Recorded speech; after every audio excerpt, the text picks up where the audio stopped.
Alright. Here we go. Let's see, let's go ahead and pull that up. Awesome. Alrighty. Hello and welcome. So this is attempt number 2 of this streaming playthrough. So let's go ahead and talk about what we're going to be doing.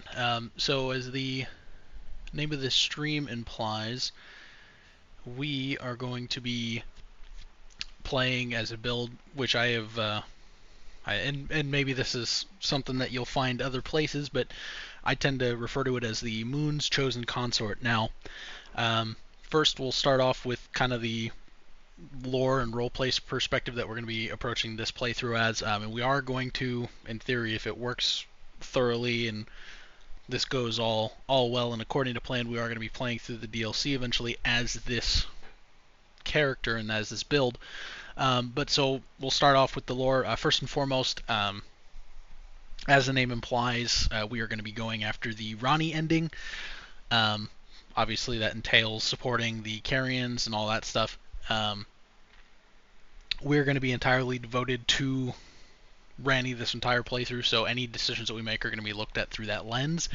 That being said, there are 2 major quest lines that I don't think really fit within that. First and foremost is Selen. We will be working with her up until the point where she attempts to dethrone the Queen Caria. But at that point, we will work with Jaren effectively to take her out. Normally with mage classes, I tend to work through the Selen playthrough just to get her unique dagger, because that the special weapon skill that it has, I think, is phenomenal. So there's that. We won't be helping Selen to finish her quest, but we will be working with her all the way up to that point when we have to choose between Jaren and Selen, just because there's a lot of good magics that we might, incorporate into our build. The second quest line will be the Volcano Manor. We'll work through it to the point where we get the drawing room key, which, assuming that my memory serves correctly, means that we will be telling Tanith that we will be helping her. We will not be helping her. We're just trying to get the key so that we can get to Rykard still. So all that being said, let's go ahead and look at, first and foremost, our starting class is going to be the Astrologer. Obviously, this is a primarily magic build, at least until the mid to late game. So we're going to start as the Astrologer. The first major thing that we're going to be attempting to get right off the rip is going to be Carian Slicer and Scholar's Armament. So that's going to be kind of step 1, and also to be speccing away from the short sword into the Claymore to kind of start getting into that darkmoon greatsword class that we're going to be building into later. That being said, we're going to rock Astrologer gear probably all the way up until we get the Carian Knight set, for obvious lore playing reasons. Spells are just going to be kind of standard Carian Slicer, glintstone, pebble, scholar, all the way up to the late game. And in the late game, we're probably going to be just sticking to great glintstone and Ranni's darkmoon. So there's all that. So far as summons, I will be using summons. I enjoy using summons. I know a lot of specifically Souls players like to, voice their opinions. Quite frankly, I don't care. I like using summons. I like incorporating them into my builds.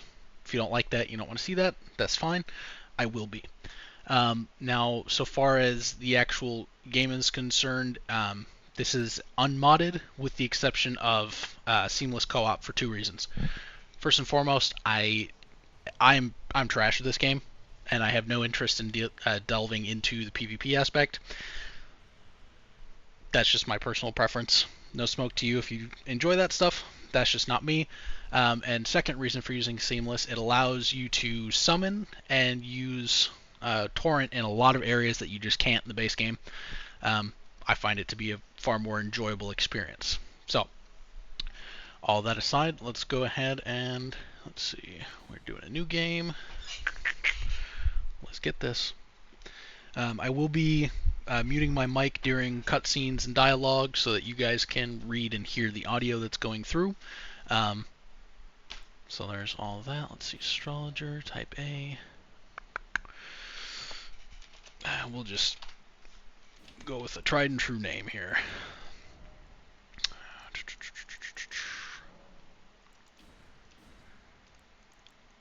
And we switch both of these to Mature 1, Mature 2.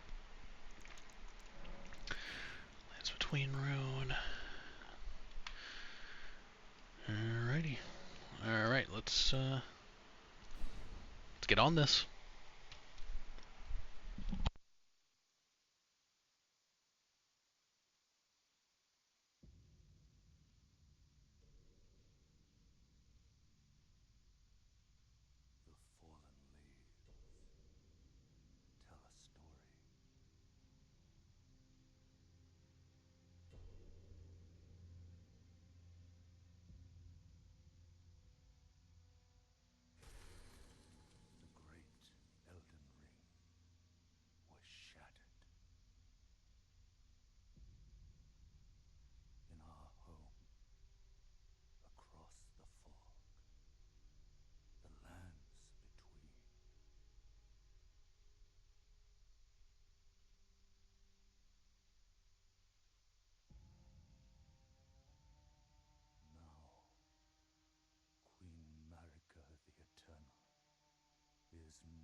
Tarnished, ye dead who yet live.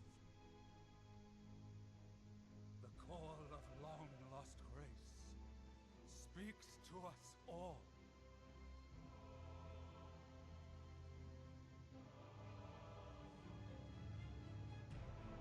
Horalu, chieftain of the Badlands,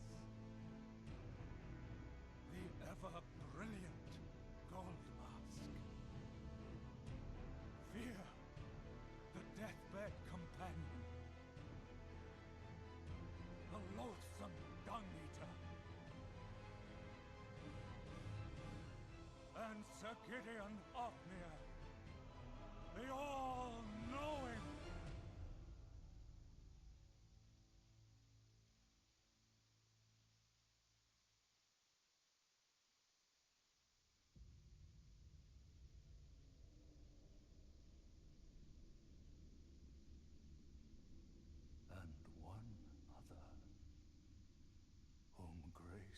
Again bless,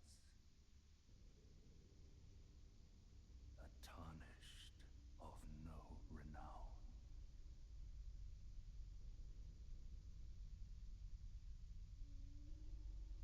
Cross the fog to the lands between, to stand before the Elden Ring. And become the Elden Lord.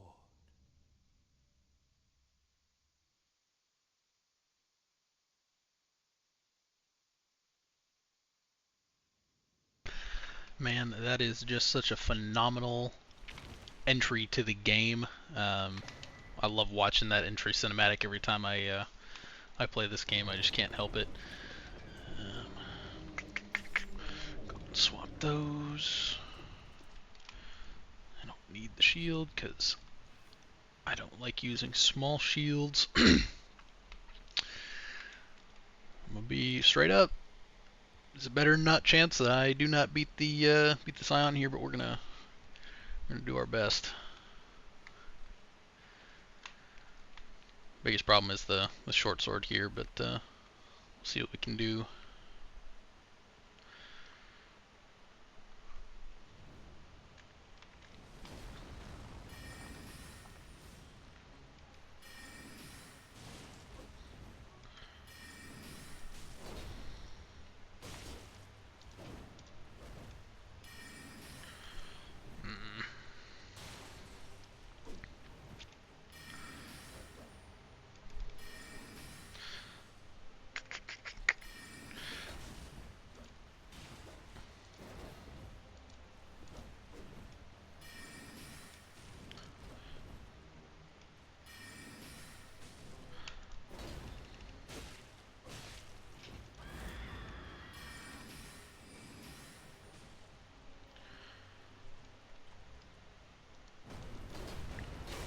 Nope, nope, yeah. It always goes well until it doesn't, and it doesn't because I'm trash. It's fine. I kind of went into their.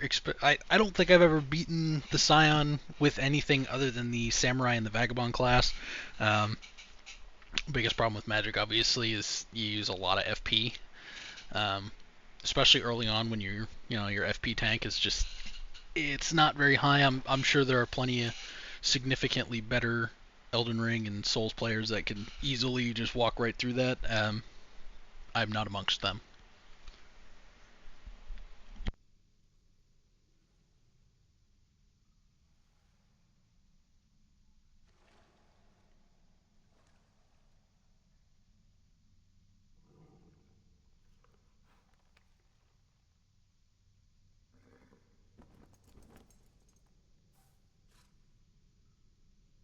Don't worry, Torrent. Fortune is on his side. We found him here, after all.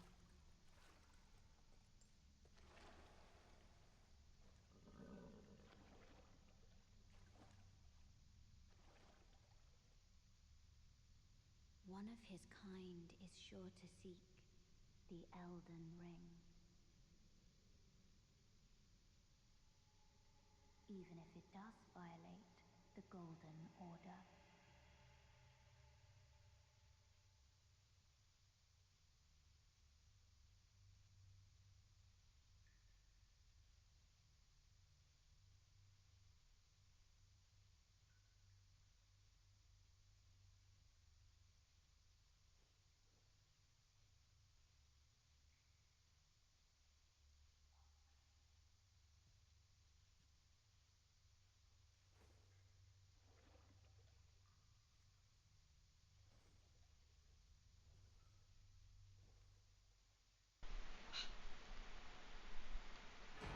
Alrighty, let's get into it. First and foremost, we're gonna fix that. Cause yikes. There we go. Alright. Now the real question is, do we go through the Cave of Knowledge? I usually do just because it's like 500 extra runes, which at the start doesn't sound like much, but every rune kind of counts, so we're gonna do that. Thankfully, we're not really actually learning anything. We are gonna move around our tier function here, though, because obviously the goal is not to get hit at all. So, oh, that's the wrong one. Again, there we go. All right, so we're gonna do 3 and 1. And those are all the items that we would be using if we were actually using Seamless to play with other people.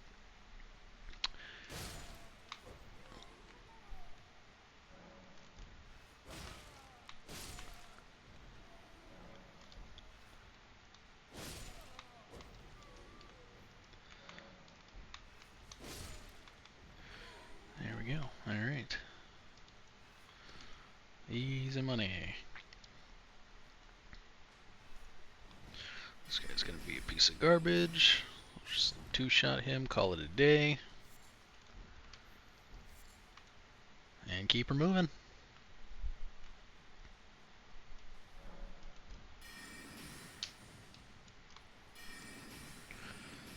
I wasn't gonna waste the FP, but I do have enough to justify just killing him easy, calling it.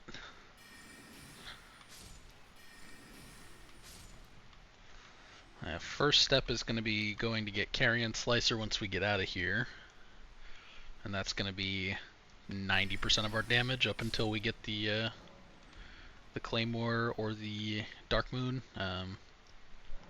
Still not 100% that I want to put the skills into picking up the Claymore. We'll kind of feel that out.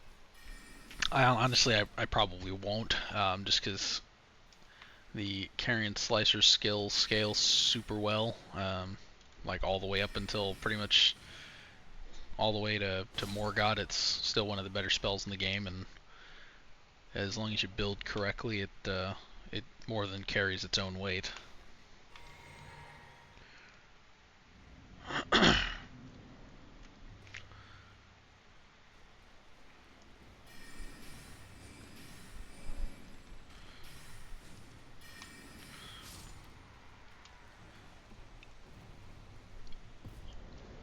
Such a difficult boss.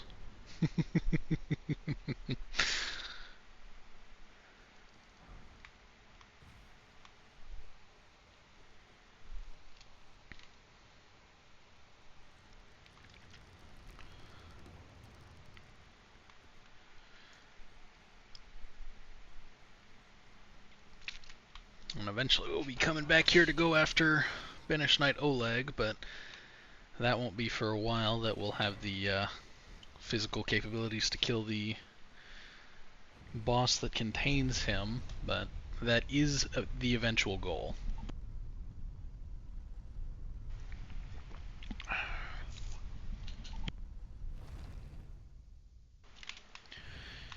Alright. I remember first time I played this game, I had never played a Souls game before, and I played it for like 15 minutes. Got my ass handed to me by the Scion, obviously, because I had no clue what I was doing. And I got to here, and I kept throwing myself at the at the Tree Sentinel boss because I hadn't quite figured out that in Souls games you're not meant to kill the boss that you see that's in front of you. Sometimes you gotta come back. And that hadn't quite clicked to me yet. Took a couple years before that occurred to me that I don't need to fight him. I can just go around.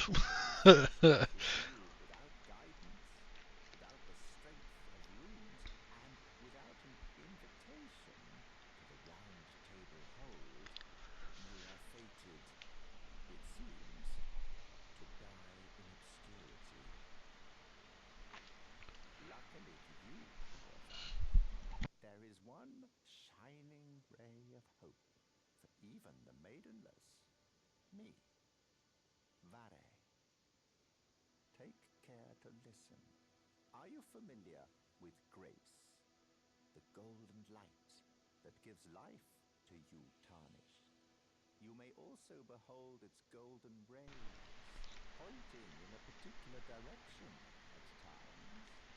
That is the guidance of grace, a path that the tarnished must travel. Indeed.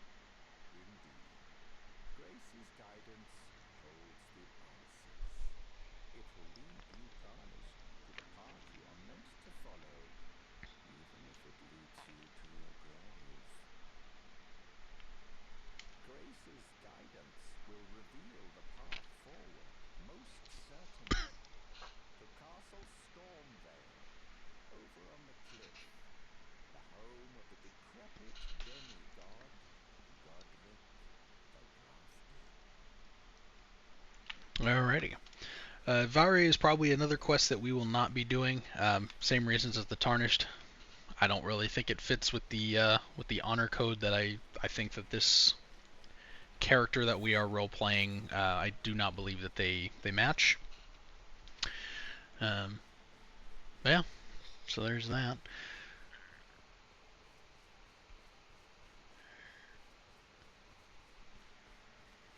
Alright.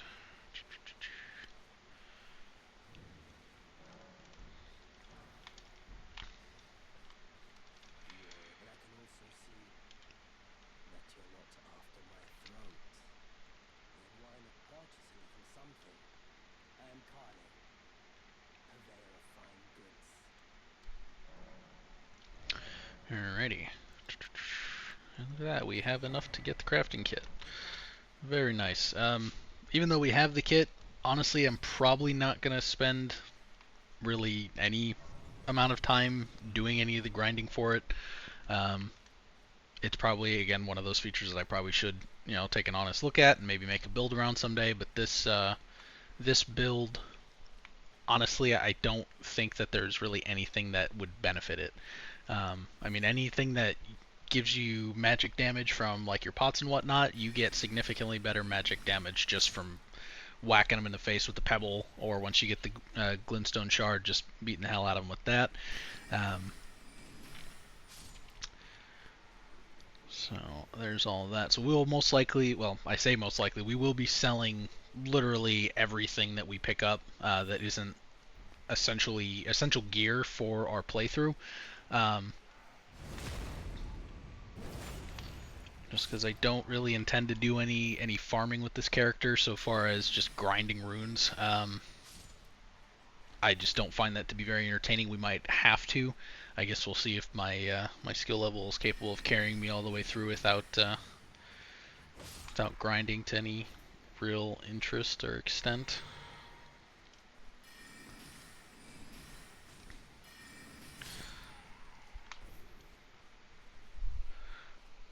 There we go. We're gonna pop in here just to grab the Site of Grace for later. We'll be coming back here to kill the boss down there. First, we're gonna go get our horse, and then our primary sword or our primary spell. That is the primary goal here.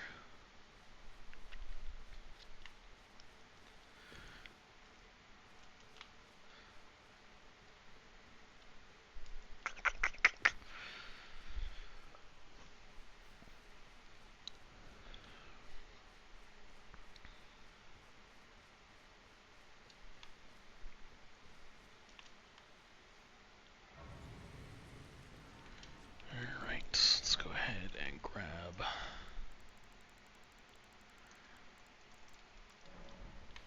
that rune before we talk to Miss Ranni here. Or Rellana, not Ranni.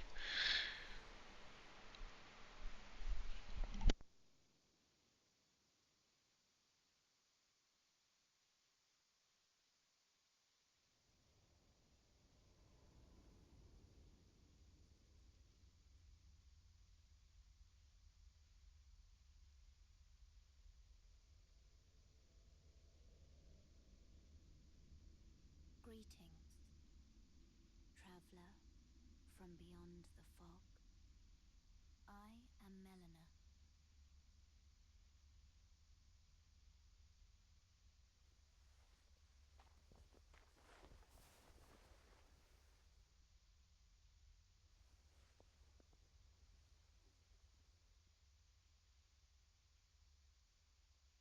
I offer you an accord.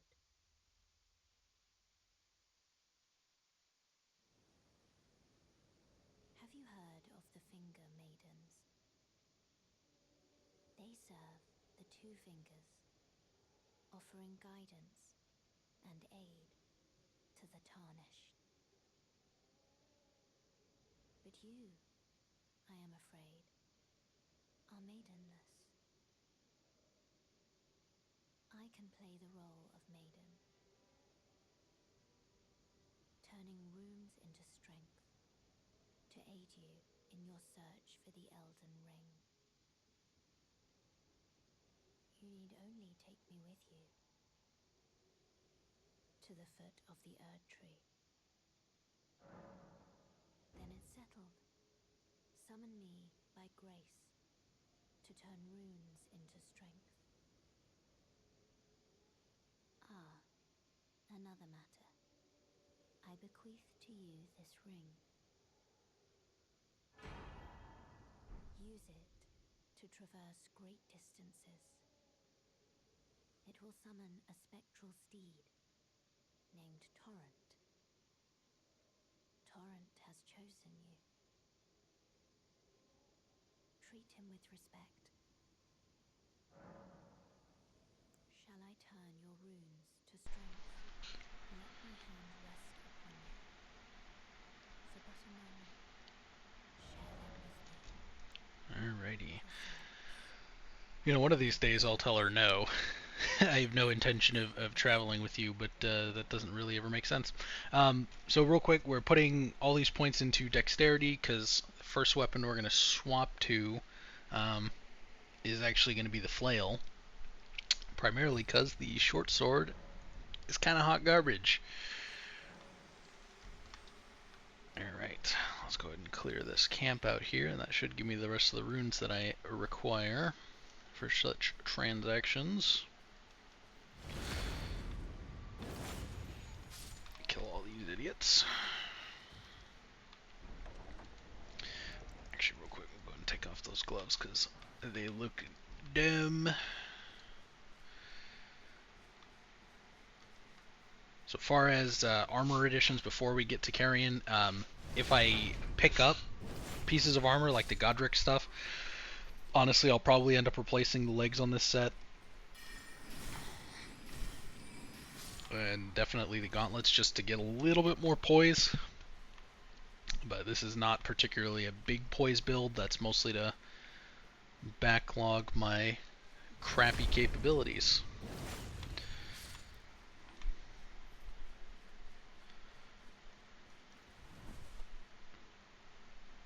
Well, that was unhelpful. So I gotta wait for that guy to come back, because I don't want him to call everybody. I have no intention of fighting everybody in the camp at once. We are not of the right skill or realistically set up for that. At least not at the moment. Eventually we will be, but for now, patience is our weapon.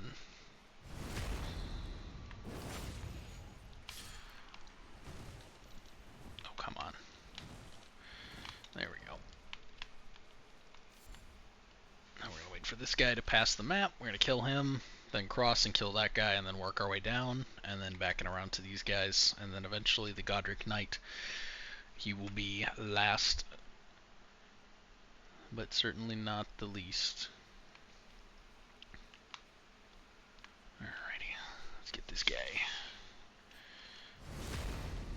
Oh, I was hoping that he was dropping his arms or his legs right off the rip.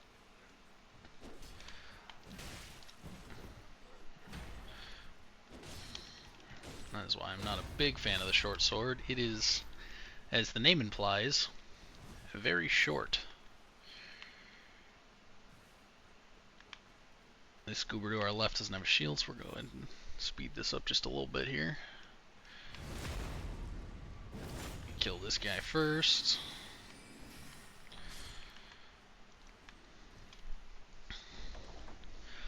Not going to equip the armor, but we will grab that.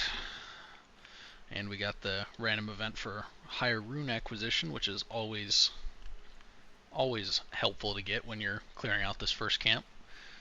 So we're still in that more runes is better.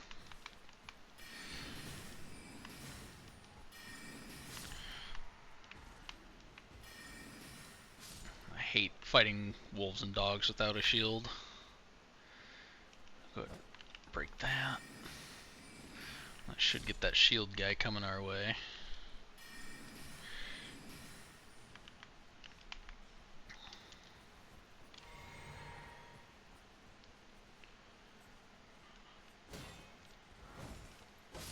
There we go, nice and easy. I was hoping that wolf would stay out in the open. There we go. Alright. Go ahead and kill this guy. And now for their boss. Now we're gonna run down here and grab this first. Just hedge our bets a little.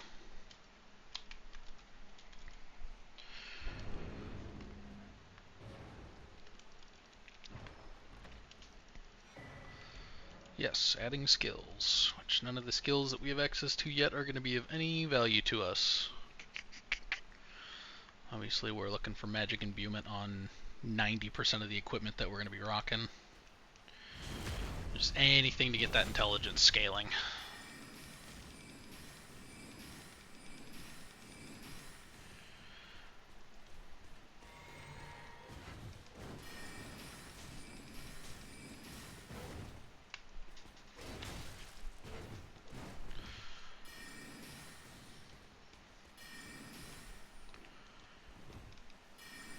I hate when they dodge that. It's like, come on, man.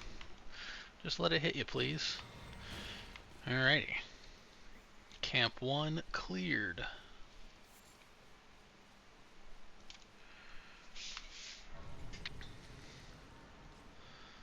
See if we can get those last 2 points in dexterity. Although I do also need 10 strength. I always forget about that part. Let's see what we can do. So that'll at least help my casting speed for now. And then I just need 2 levels for which I need 1,000, so I need like 3k runes. Alright. Helps if you bind. That's not going to be enough right now, so we'll just hold on to those.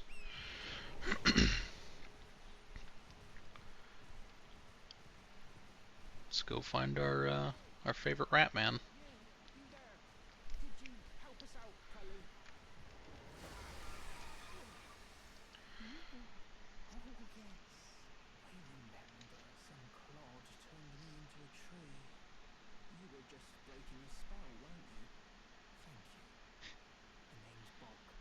I was pushed out of the cave. Told not to come back. Not ever. And we ended up as a tree. You came along, really. Oh. Well, I won't eat fruit, so this is all I have. I hope you... Or we could sneak back into the cave and bring back something of actual value. Then I'd be of support. Right. But I'll need a moment. I'm frightened of them. So I have to gather myself. My knees start knocking. Just thinking about that god-awful cave on the shore. Alrighty. So there's our tailor.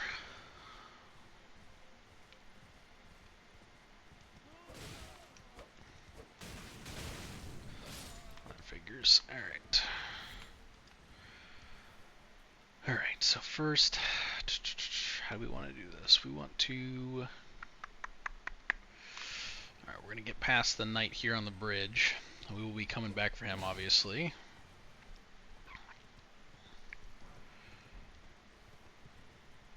Don't mind me, sir. Just riding past, hoping that you don't murder me. Whoa, okay, you might. And for now, we're gonna completely bypass the Salin tomb, but eventually we'll be coming back to go down in there.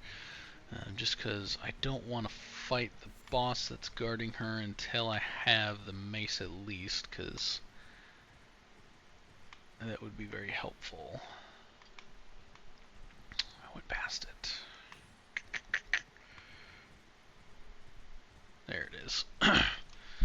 So good rule of thumb, always if you're looking for some quick cheap runes right off the rip, the tombs, or these like graveyard areas, have golden runes in each of the coffins, or most of the coffins rather.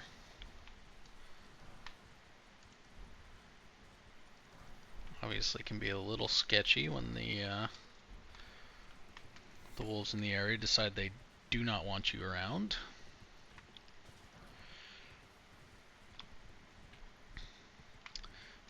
We're gonna cut over here and grab this side of grace while we're over here.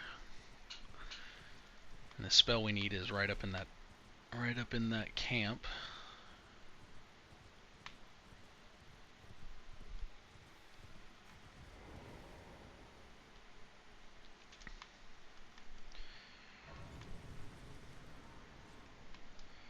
There we go.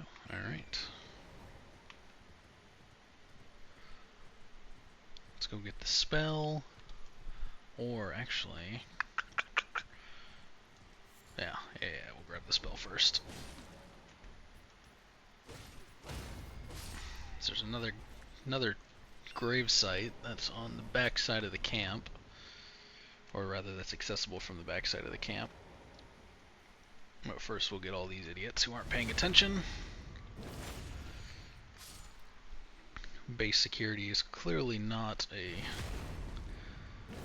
defining feature of their organization. Kill these goobers.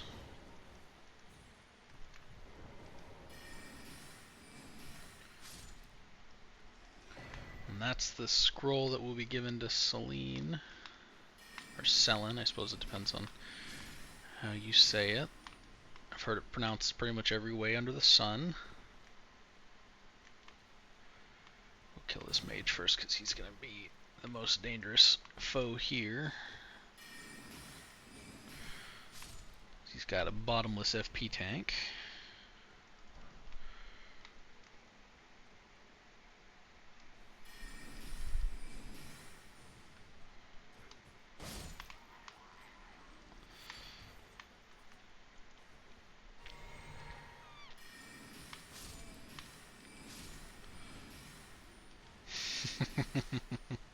That guy just Mr. President, that pebble, saving his overseer.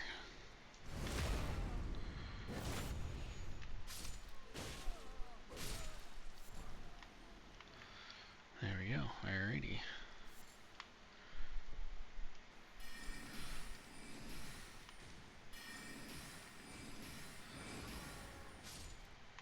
Would not mind rocking the Kaiden set until we get to the Carian Knight, but that requires a lot more grinding than I am willing to do.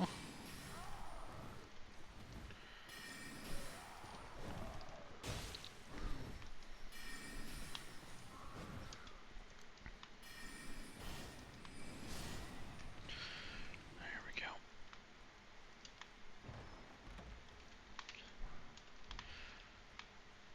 Supposedly that's a good intelligence weapon, but personally, the thrusting swords are not my cup of tea. They do look cool though.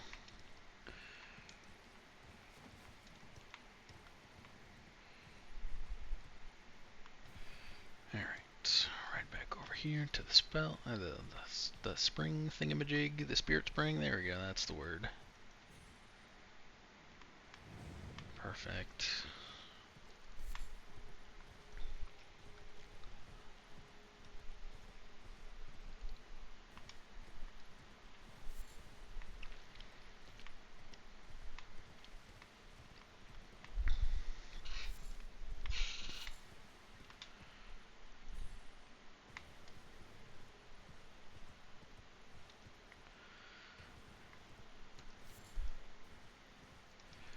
Switch that to the main hand. I might need to actually kill some of these mobs.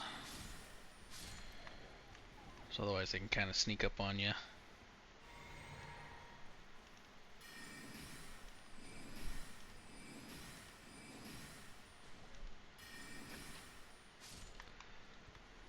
That one's the biggest problem.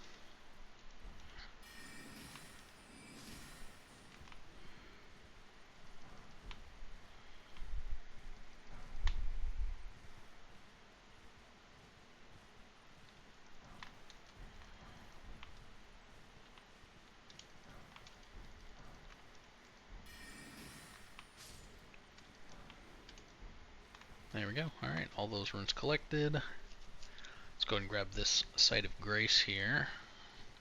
We'll kind of do a loop-de-loop of the area and wrap right back around to Selin. And get that spell book to her.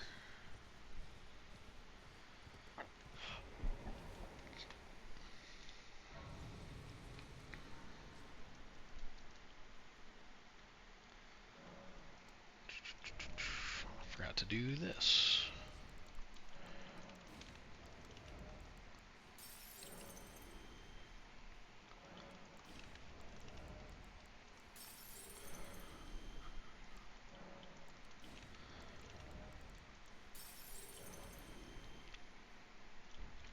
go. Alrighty. So just an extra 7,000 odd runes and completely free. We'll put that up to 10. There we go. Alright. And then actually we're going to start because we need a lot of stamina. So that is a running tab for the magic class, is it needs big stamina tank. Maybe we should use the great epee. Nah, cause see, this is so useful because it has base, blood buildup. So early game, it's going to be very useful. Obviously, it's not going to be a long-term project. Once we have the Claymore, we're going to be abandoning it. But our primary source of damage will continue to be magic. So again, the spell scroll that we got from that last base was to get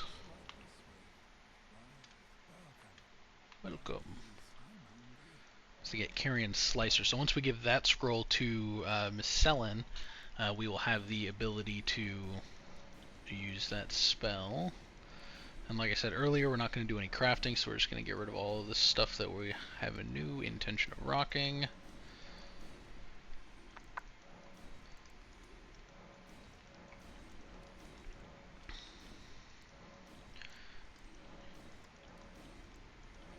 There we go. Alright. And then we are going to pick up that shield, although it requires 2 extra strength. Well, to use Claymore, we are going to have to get up to 16 anyway, so it makes sense to grab that, because having a shield makes melee builds a lot more utilitarian.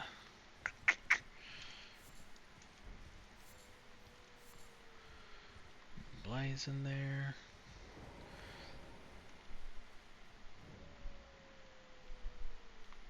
Sneak past Mr. Bear so he doesn't murder us.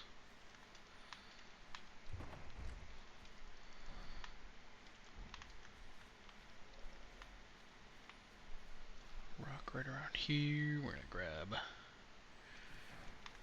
extra runes, always useful.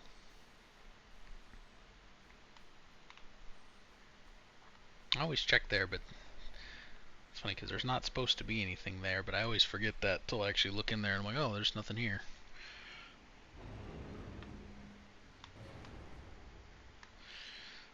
That's unfortunate. He did wake up. Axe Talisman, that'll be very helpful to us. We need him to go around the backside here so we can grab our horse and rock off to the northeast. Well, I see ya. I see that you're mad at me. I understand. You're not a fan of my kind.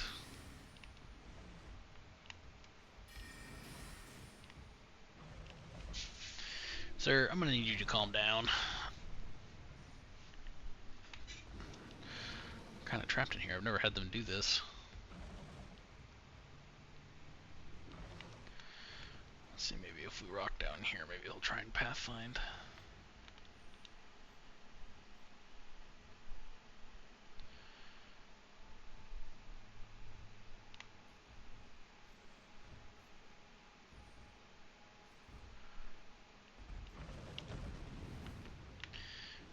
Let's try that again. So we want him on this side of the runes, so he's away from that entrance. Perfect.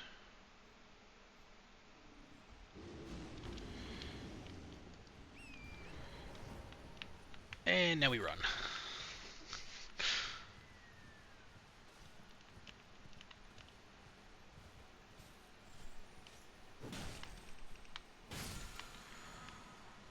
Always good to have a nice hard weapon right off the rip.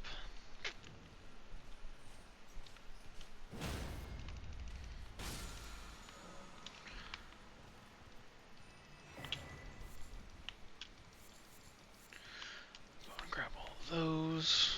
Get that gate opening because we're going to be running down there like madmen here in a second. There's really no point in grabbing that, but at least not for my build. And now we run away.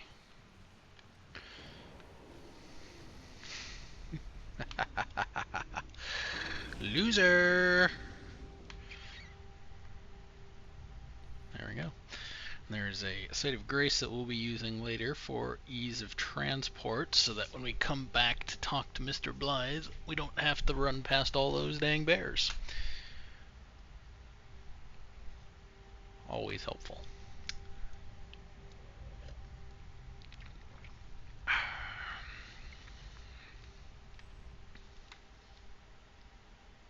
I do wish just this elevator went just a teeny bit faster.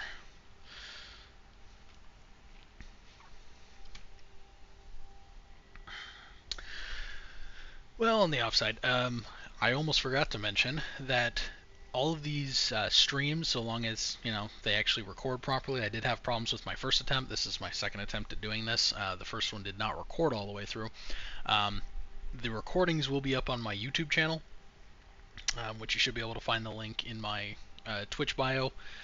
So that'll take you there. So if you want to rewatch them or go back and see what I'm doing in certain areas, there's that. I will also be looking into cutting up sections as kind of like tutorials for finding certain items, for doing certain paths, and all that goodness. So that'll all be on my YouTube channel. There's also a couple other different playlists, a couple Total War playthroughs from many moons past.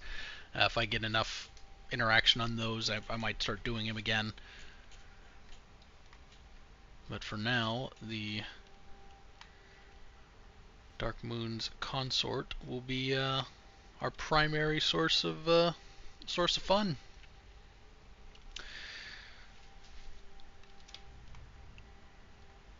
Right now we're going back up because we're gonna go down. We're gonna go down this way, off to the north, to get to that church right there. And there's some items that we need. Then we'll kind of rock up this way, talk to Mr. Height, and then we'll travel back and around to Selin, because again, we got to go give her the scrolls, the scroll that we just picked up at that first camp, and then we should have our spells ready to rock and roll. There we go. We're going to go ahead and send that back down so we don't have to wait for it next time we come over here. Why is he still here?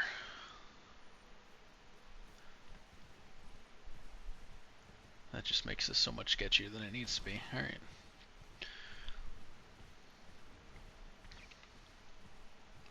Not particularly worried about the little bears, but the big ones, they like to shoot like a roaring ability at you. And that thing knocks you off your horse every time, and then they murder you.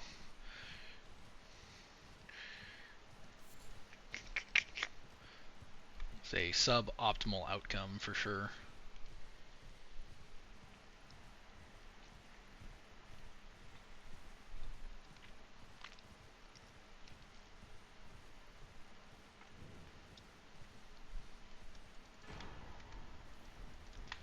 There we go.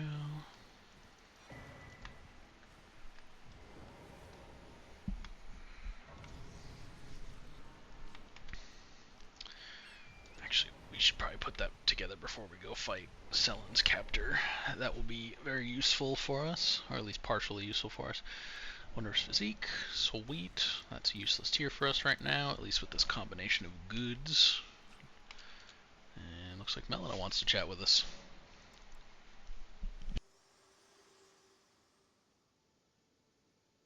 Spoken echoes linger here, words of Queen Marika, who vanished long ago. If you wish, I will share them with you. Very well. In Marika's own words, my lord, and thy warriors, I divest each of thee of thy grace. With thine eyes dimmed, ye will be driven from the lands between. Ye will wage war in a land afar, where ye will live and die. Well, perhaps that might serve you in lieu of a maiden's guidance.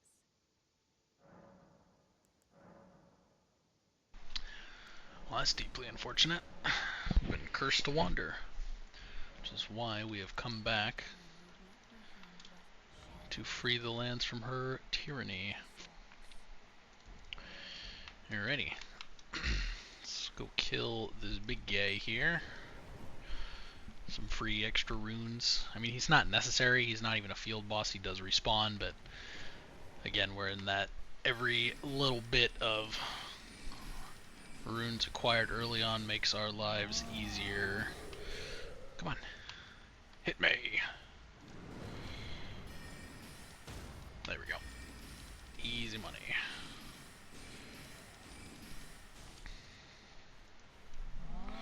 Alright, do it again. Absolute goober.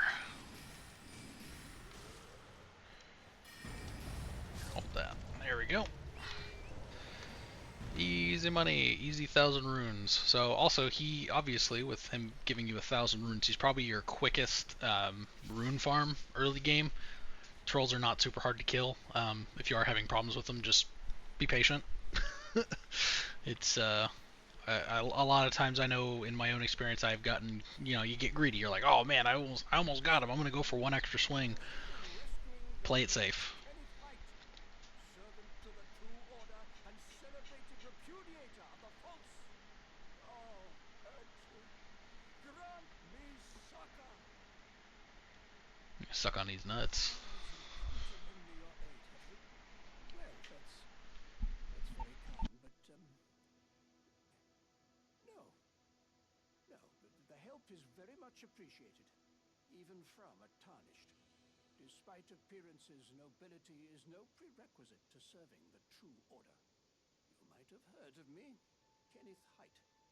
Next in line is the rightful ruler of Limgrave, young Tarnished. I would have a boon of you. I want you to take back my fort. It lies to the south, beyond the Mistwood. A knight commander from Stormvale took it. A fool, and plumb mad to boot. Simply obsessed with blood. What are you waiting for? A kiss goodbye? My fort lies to the south, beyond the Mistwood. Take it back for me. Oh, I see. You wish to know the reward. Fret not. The great Kenneth Knight is known for his considerable largesse. The celebrations will be lavish indeed upon the dawn of my fort's retrieval. Yes. Now, allow me to furnish you with a little advice. I would take great care to avoid Godric's tarnished hunts were I in your shoes.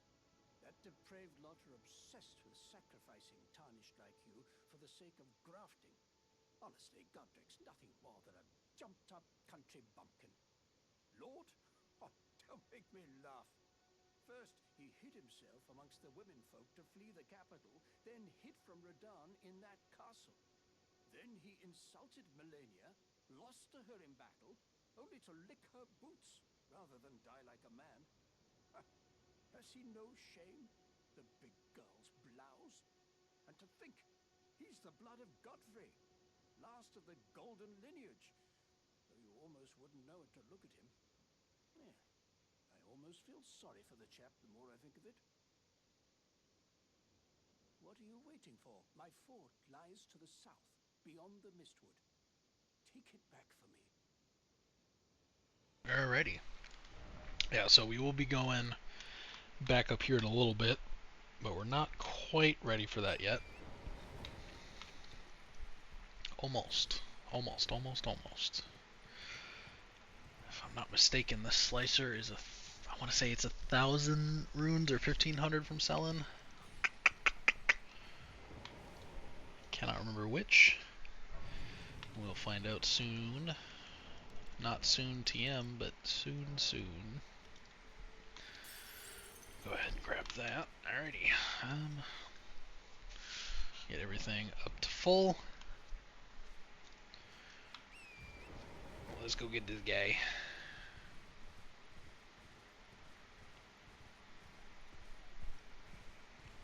Now once we get our spell, we're gonna look in on Blythe and help him out with his first stage quest. Ooh, free loot. That's not suspicious at all. Oh no! Whatever will we do? Just keep riding.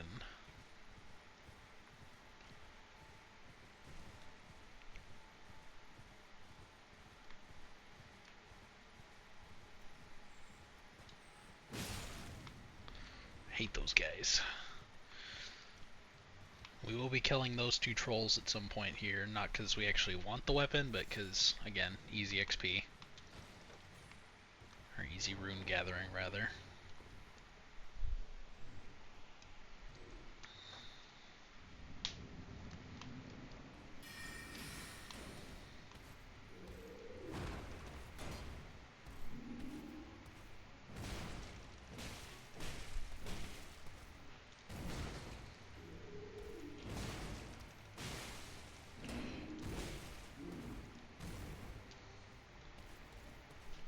That's that, don't get greedy.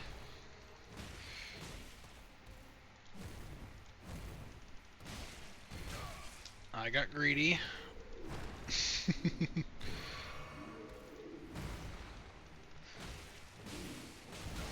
And again.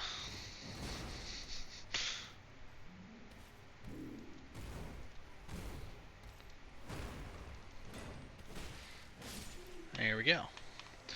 That should have been significantly easier than I just made that look, because, as I stated at the beginning, I'm garbage at this game. Alright, let's go talk to Miss Selin here. I want to grab that real quick. So we might have enough to grab Scholar's Armament as well, which will be a useful tool to put on the Morning Star. I want to learn. A yearn for glintstone sorceries. Well, your aptitude does appear passable, but one must choose one's masters wisely. I was exiled from the Academy of Rellana as a reviled, apostate witch. Do you still wish to learn from me? Well, you are a piece of work. Very well. You are now my protege in glintstone sorcery. But I refuse to coddle or cast kind words. Never. Anticipate grievances, young apprentice. Alright, we'll go ahead and give her the scroll. Takes me back to my academy days. Very well. This is sorcery with which I'm not entirely unfamiliar. I'll be sure to incorporate it into one of your lessons. Never lose that inquisitive spirit, my apprentice.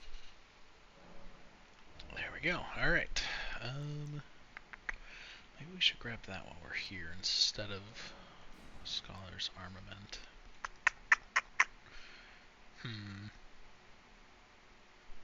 No, because my intelligence isn't high enough for it anyway. So it's not going to be super useful. Yeah, we'll go ahead and grab this. Alright. Let's go ahead and swap some spells out.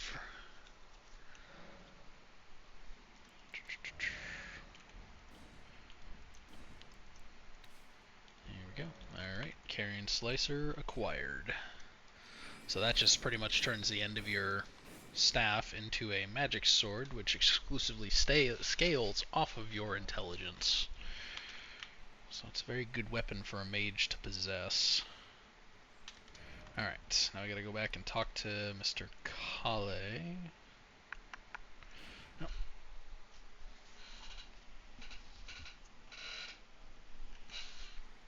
This night tarnished. May I have a word? A pleasure to meet thee, tarnished. I am the witch Rellana. I'd heard tell of a tarnished hurting about atop a spectral steed, and upon looking into the matter, the talk, I surmise, is of thee. Thou art possessed of the power, no? To call forth a spectral steed named Torrent. Ah, as I had hoped. I was entrusted this for thee, by Torrent's former master. 'Tis a bell for calling forth spirits. Summon them with it. From ash and return to the Erdtree, the spirits will obey thine command but briefly, as they recall battles past. Now it is thine, to do with as thou wishest. Forgive mine intrusion, I doubt we shall again meet. But all the same, learn well the lands between. How long will it be me, I wonder, before the tarnished tire of obeisance to the two fingers. Well, there we go. There's our first intro to our lovely lady. Weren't you? Well, you're back. Care to buy something? First, I would like to sell you a bunch of junk. Some crappy mushrooms. The howl of a wolf. Enlisted. I suppose he must still be skulking about. I know. Why not meet him for yourself? Next time you hear the wolf's howl, make this signal right under the source. Don't fret. There is nothing to fear. I just have an inkling the two of you might hit it off. There we go. Alright, now we can go and chit-chat with our boy Blythe. So this is why we went to Siofra. So we can just fast travel here, ride the elevator up, run across, then it's back over to Fort Height. Go ahead and pregame the runoff here. Then all we gotta do is run across that seal to send it back down.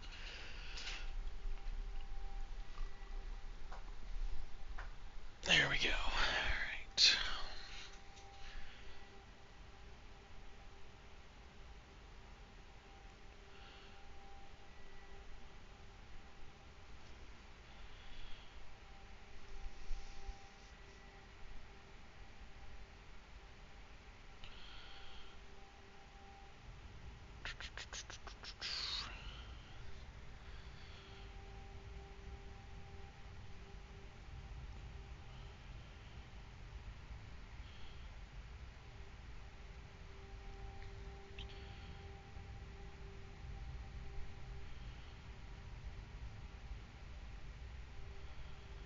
There we go.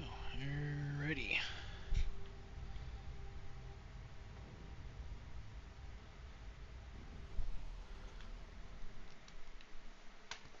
Let's get this bread. I always click that way too early. Let's try that again.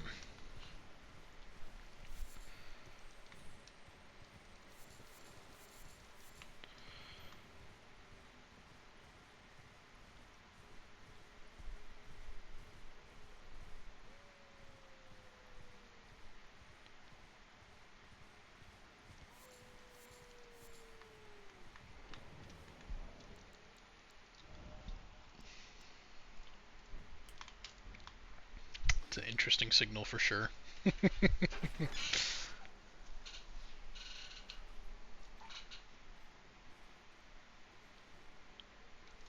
there? Carly sent you, did he? Never the bloody busybody. People to him you don't seem so strange. The name's Blythe. I'm looking for a man who goes by Darren. He fled somewhere nearby. Whosoever. Come tell me if you find him for Ranni. I can offer you ample reward. Darrow is nothing but a trick, and in need of a fitting end to his tale. You know, I've always wondered about that statement of his. The Darrowell is nothing but a traitor.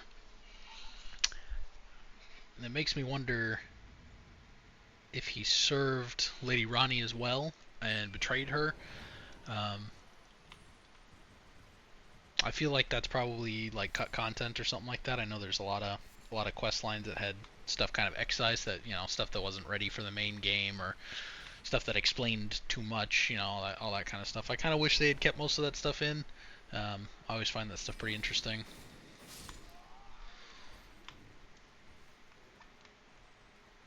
We'll kill this guy next. Actually, I'll grab that first.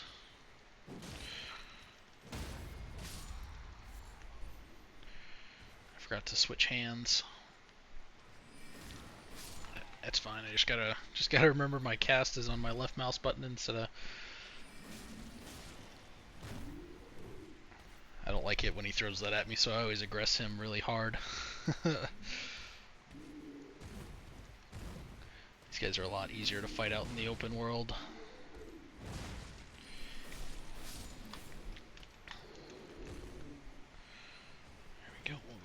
this guy.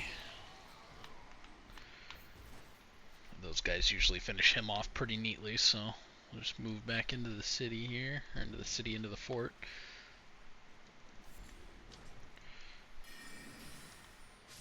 Yep, you're not gonna throw those spells at me, idiot. My least favorite mob in the game. And it's not even close.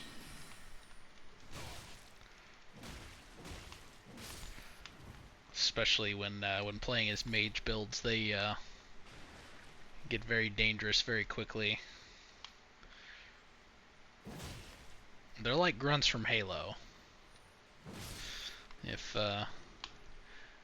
you let them do whatever they want, they can and will murder you very quickly. They're easy to kill, but again, that's assuming that you do what you gotta do right off the rip. Oh! I always forget that there's two guys in there. Normally they come out while you're killing the guys in the yard.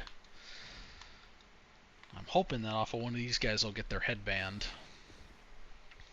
Specifically the altered version of it. Always is a good looking piece of equipment on this build.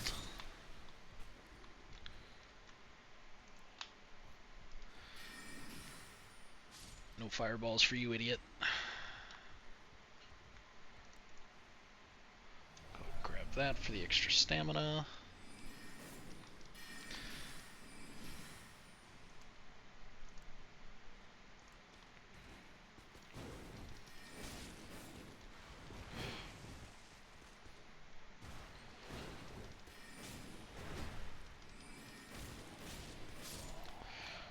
It's all about not getting too greedy. Especially with the the starter astrologer build is very susceptible to getting one shot by a lot of things, especially in the early game. It's a hazardous existence for sure.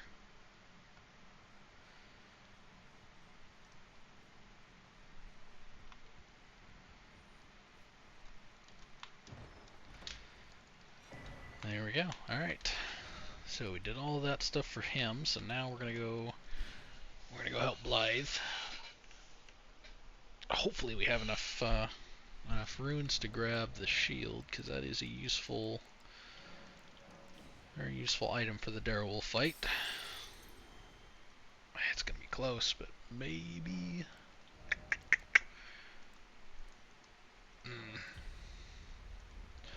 Not even sort of close.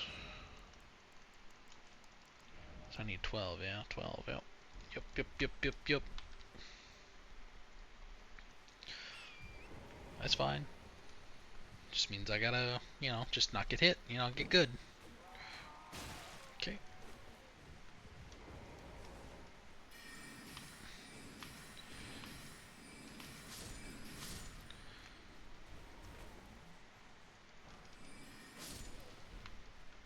There we go.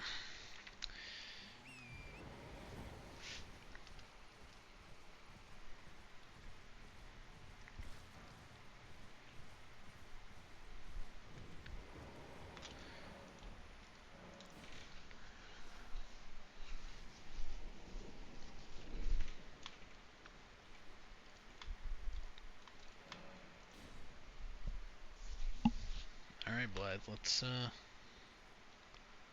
get this done the first time, eh? Nothing in this cell is no true justice. No. This is where it ends.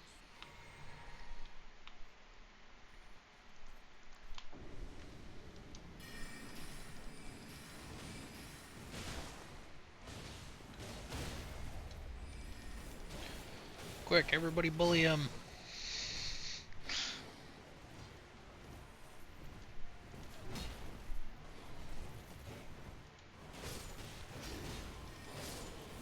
Easy money.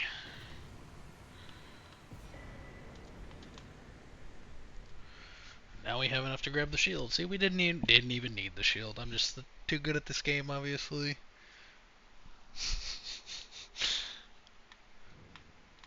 Because that's totally that's totally it.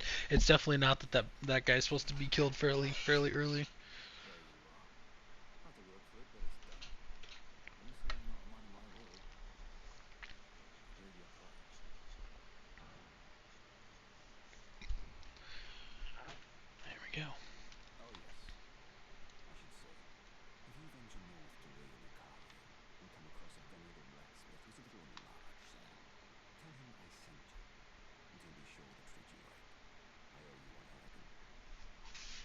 I'd agree with that assessment. That's enough chit-chat for now. It's time you parted ways. Aye, aye, Captain Crunch. Alright. Now, for one of my favorite characters in the whole dang game. First, we're going to kill these goobers just for free runes.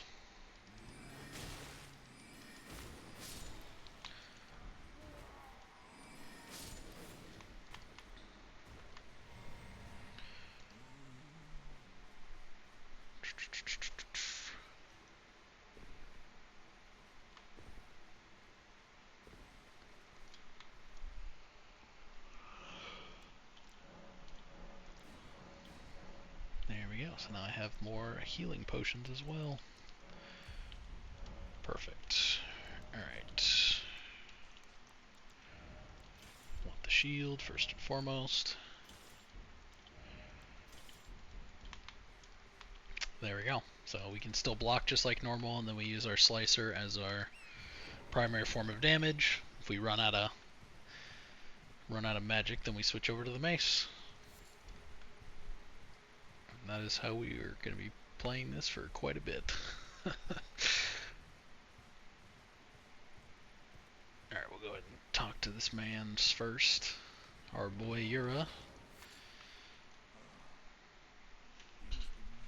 tarnished. The good word still clear that your weight floats me. The dragon, loose there, and it's as fearsome as it is majestic. So,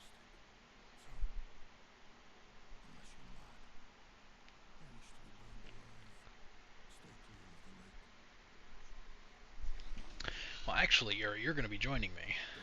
Don't be a fool. Turn back before it's too late. He just doesn't know it yet. So this is a encounter that, for my first like probably 5 or 6 different playthroughs, or playthrough attempts on some of them, never knew that what we're about to do is even possible. Honestly, I might not even need him for this, but we will see. We're actually going to switch that over to that. There we go.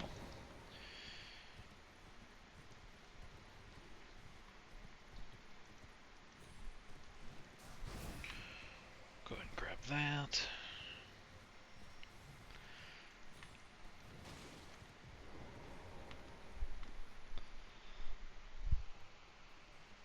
You don't have to come down here if you're not interested in using the weapon that you get.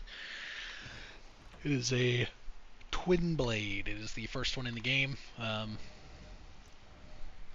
Looks pretty good, but my only complaint is it doesn't have blood buildup. If it had blood build, I'd probably pick that up instead of the mace. But it does not. So the flail still wins out on just generic utility.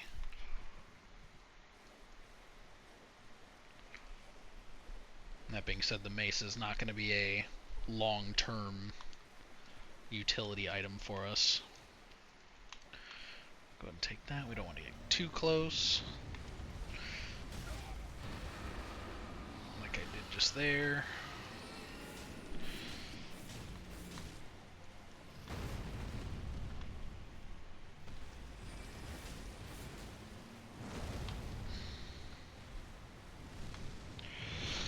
That's why we want to make sure we have our horse, because that can and will just one-tap your tiny little HP bar at this point. He's going to do left to right. Just keep beating the hell out of his ankles. Run away, come back in. Usually that triggered. Yep, there we go. That triggers that.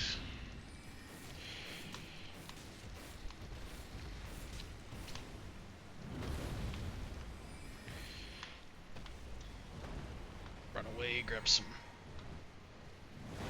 focus. There we go.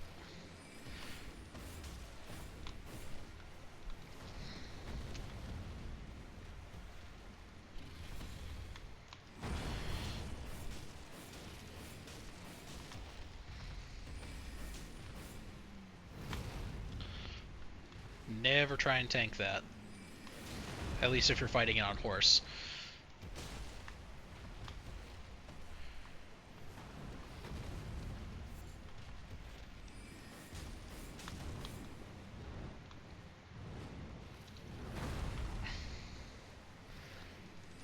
Might not even need to get your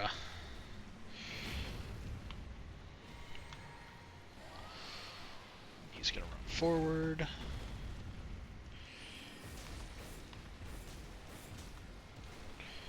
In theory, you can also do this to his head. The way the dragon fights usually go in this game, though, I tend to avoid headshots unless I'm like just going for a straight bullet mage. So like when you're just throwing out tons of spells. Obviously, this is not that, so it becomes much easier just to get in, break his ankles. I mean, if you can get a headshot, you get some pretty nasty damage, but it gets really sketchy trying to stay locked on his head, especially when you're on foot or on horseback. I don't think you get dodge frames, but technically we didn't do that encounter correctly. If you die, you can then go back and talk to Yura, the guy that we were just talking to, that tells you don't be a fool. So after you're a fool, obviously, you go chat to him, say, hey man, I died, and he will actually join you for that encounter, which provides somebody, especially if you're playing as a mage build, whether it's this type of mage or a bullet mage, where you're just kind of throwing glintstone. That provides somebody to take aggro, and because he has a katana build, he does passive bleed damage, which is also super helpful against the dragon. So if you're struggling with that boss specifically, especially early game, always come talk to this guy. Beautiful work. Felling that dragon. And as such, there's something you might like to know. The heart you brought back. It's used in dragon communion. If you should find yourself overcome by hunger for the heart, yearning for its strength, then seek the decrepit church on the little island off the western coast.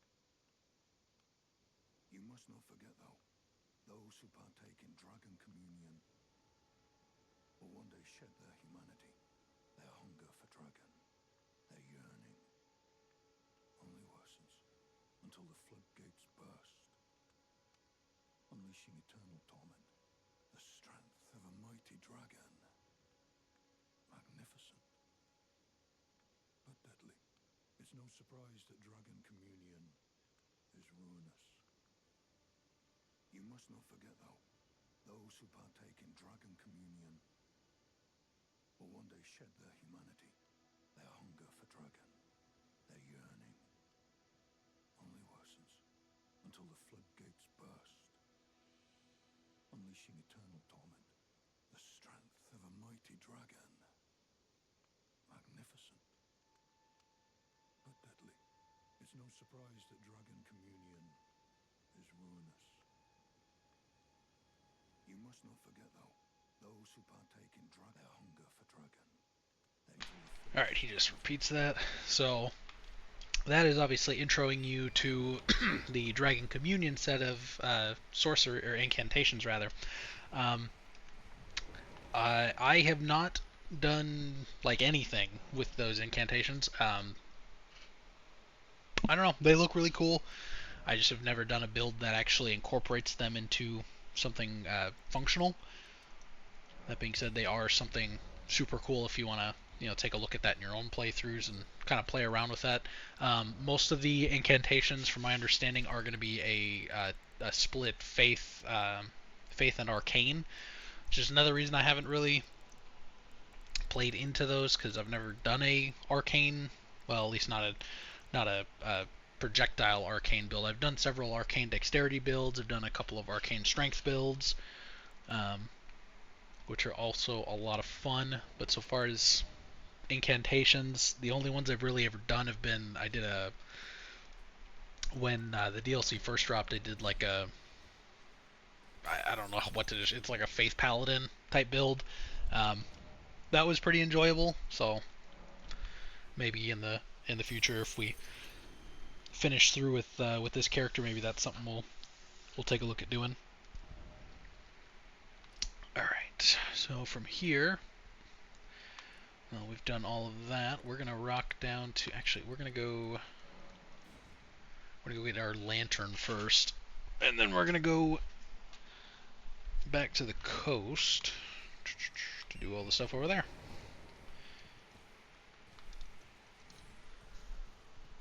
But first things first, we need a lantern. In theory, I mean, I could go get a torch from Kale, but not a huge fan of having to have something in my offhand. I'd rather just have the torch on my waist. And we gotta come down here anyway, because I always come here before going after Godric and going all the way up to Stormvale and all that stuff. I'm not going to say it's the easiest progression path, but I do think it is effectively the most probably efficient use of your time, just so far as scaling, kind of getting the levels that you need with the specific points that you want for your class setup, especially for the sorcery class. Or you'll die right there because you screwed up, which, back to the am bad. If I knew how to do it, I'd get a death counter. Maybe we'll probably end up using a cheat engine at the end of every other stream just to see how we are, because that'll show your actual death counter. Kind of wish that was just something. I mean, maybe that is something that you can find.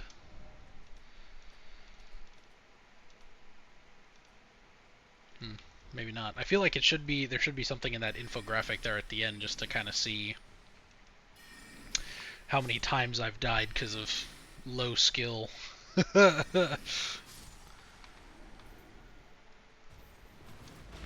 we go. Always get that to trigger. And then run like hell. Run wide.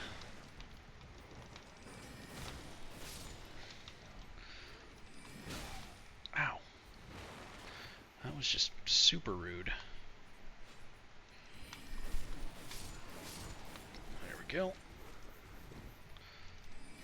And also remember the actual blade of your sword goes, especially on like the Astrologer staff, it goes out probably an extra foot. So you can do some, like what I did with the two Godric soldiers there. I hit one and then my backswing still hit the other guy. That's a very useful kind of crowd control.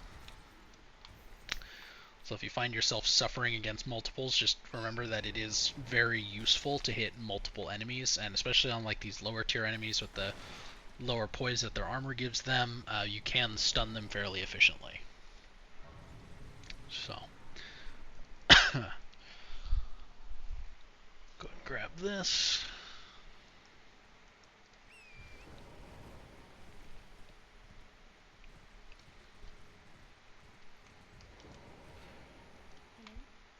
Might I bend your ear, friend? My name is Rellana. My servants there have rebelled. I can't be sure what it is. My eyesight's been weak since birth, you see. But I swear I heard frightful howling from all over. My good father secreted me at the castle, but decided himself to stay. He says it's his duty. As commander. My servants are full of wrath, filled with hatred for every one of us. They've since come for every one of the companions I escaped with. They haven't spared a soul. I fear it's no different at Castle Moon. Please, I implore you, would you mind taking a letter to my father at the castle? My soul wishes that he escape, even if his honor should be the price. Please, I just want him to be safe. Thank you, dearly. Then please, take this. Deliver it to my father, who remains in the castle, if you please. Please, if you wouldn't mind. You can be stubborn, but I'm sure you'll come around. Sure he will.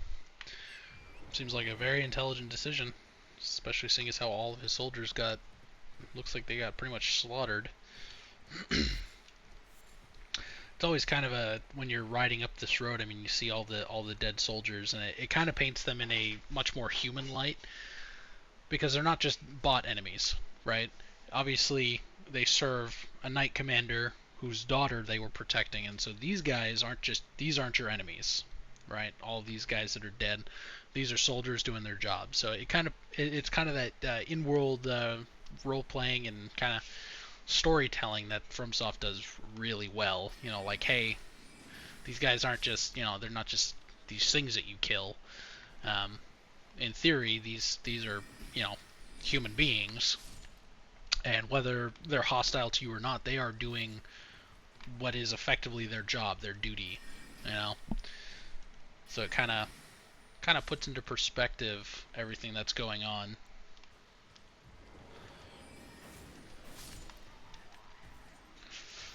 Go and kill these dogs first, because they're chewing on the corpses of those soldiers that I was just yapping about.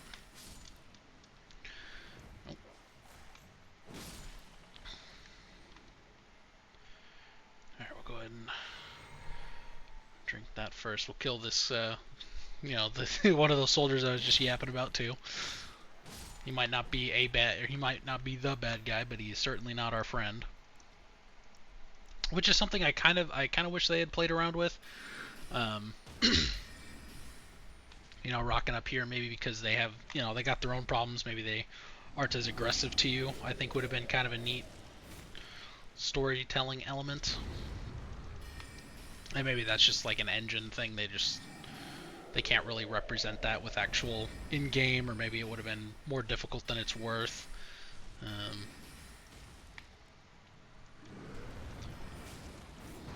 I just think it might have been interesting to see that that side of him, you know.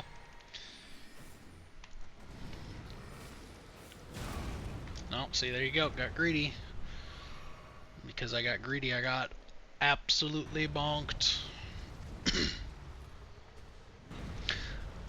I'm gonna go out on a limb and say if a real human got hit with that sword, would have gotten smooshed.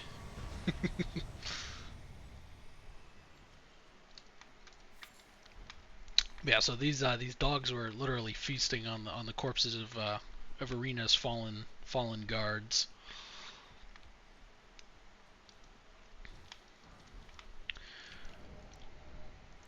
Maybe we should switch to this.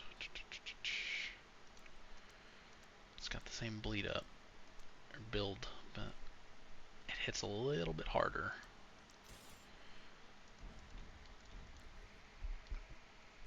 And it's kind of awesome looking.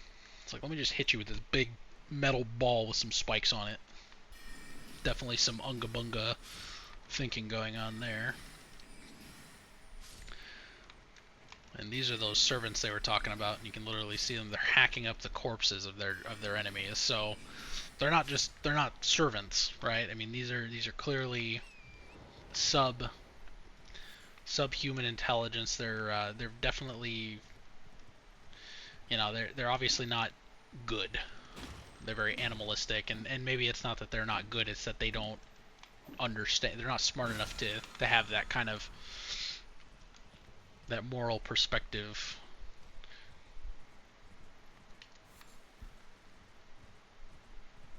Maybe I'm reading way too much into it, you never know. So we're gonna grab that.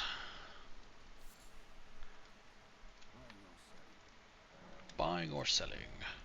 Well, I have a bunch of junk to sell to you, buddy. Yeah,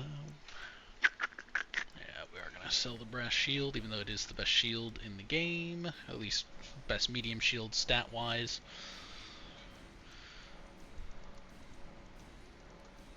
Getting rid of all the stuff that we're not gonna be using. I do need to equip that now that I have a shield, though, because that'll be very helpful. I mean, it's got the same scaling, so we're not going to keep it for long enough to justify not just getting rid of it. I sold all those? Yep, I did. Alright. Fantastic. So we need to get this up to 16 to use the Claymore once we find it, so we're going to keep leveling that up. Go get an extra spell slot while we're here.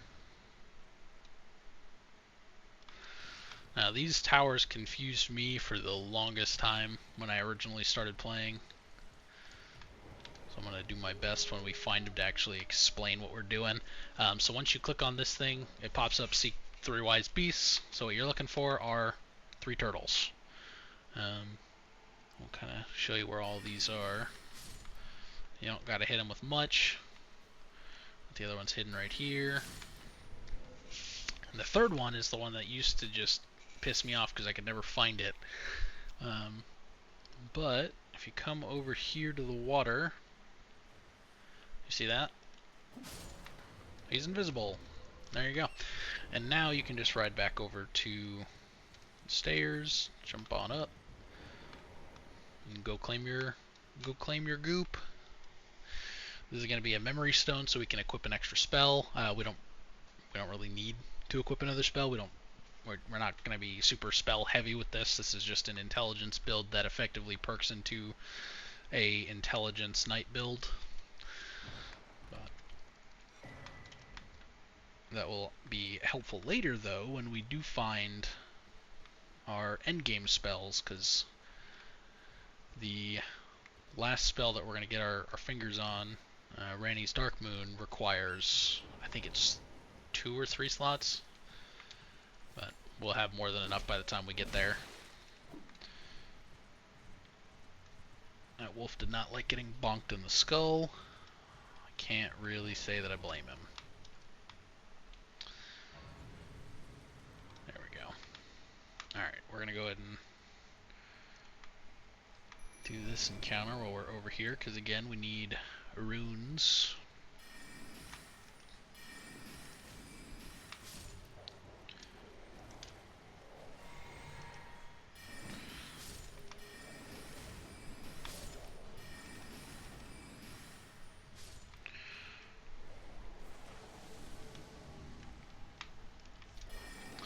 There's the problem child.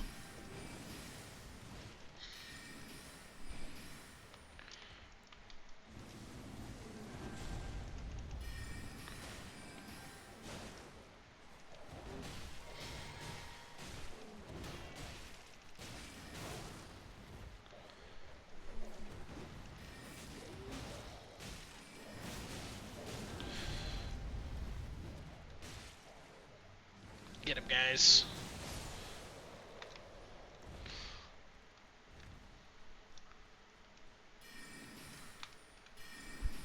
Nice and easy.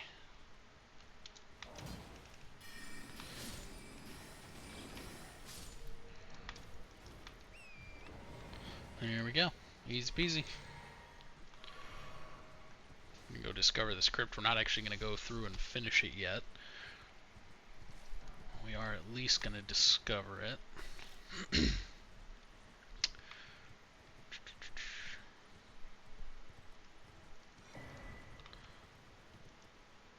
So we still got to go and do Yura's second encounter in this area, which is another kind of not required.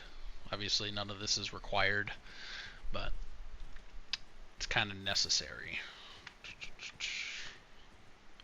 At least to get a certain piece for our build that we need right off the rip that we'll be using for, the next probably 20 hours of play. Go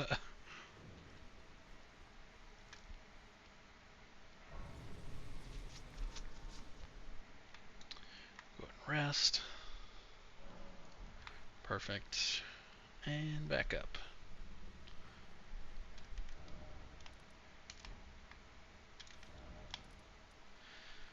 Alrighty, so we're gonna go to Akil Lake North. There are a couple places we want to get to right off the rip down here.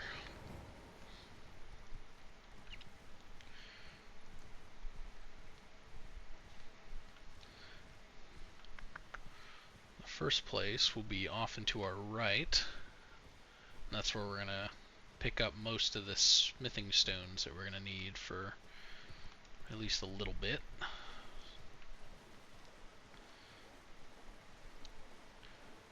Those bubbles right there, if you go too close to them, a crab will jump up and attempt to homicide you, so I always like to skirt around those, because you can run right through them and run past them, but if the crab gets lucky and you don't, i.e. he kills Torrent and then he murders you, you're going to be frustrated.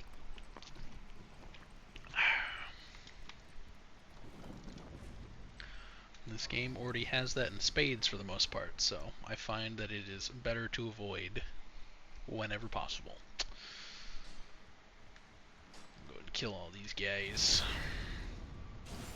And that's another reason I always pick up either the Morning Star or the Flail, because these guys are considered very... They have high hardness, which is a feature in the game. So if their skin or their armor has higher hardness than your weapon, it's just gonna kind of it's gonna bounce off. So if I hit one of these guys with the short sword and it wasn't a heavy attack, it's gonna bounce off and do I think it's like 10% of the total damage possible. So it's always better to come into these with at least something with a high bonk potential. It's kind of a good way to look at it. Also makes it easier just to one shot these guys, call it a day kind of thing.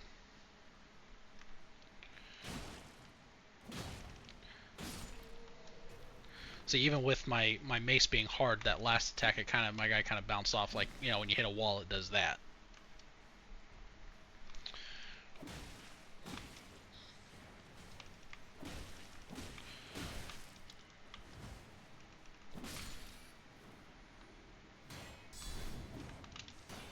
And that is another reason I hate mice.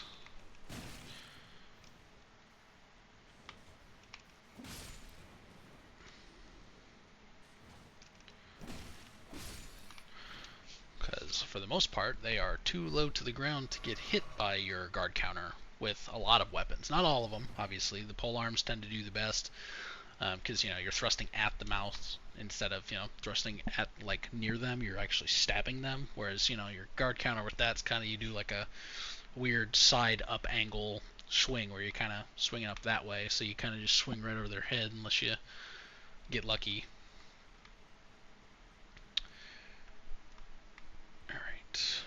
Now for this, we're going to go ahead and send that to the bottom. But we will not be taking it yet.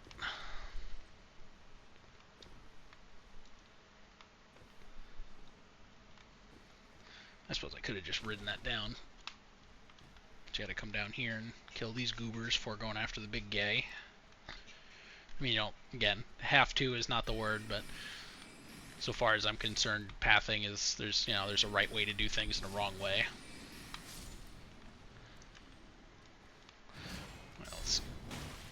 Yeah, so even with these guys with the heavy attack, because my strength isn't super high, I still bounce my hit even with my weapon being as hard as it is.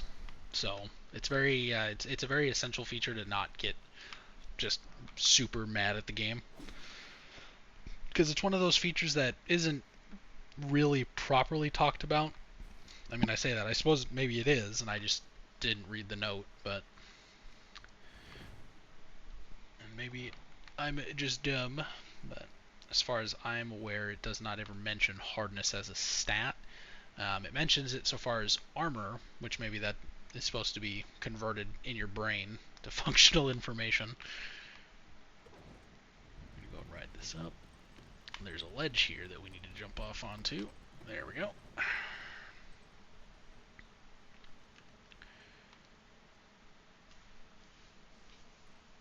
And again, with the kind of, right way to do things and wrong way.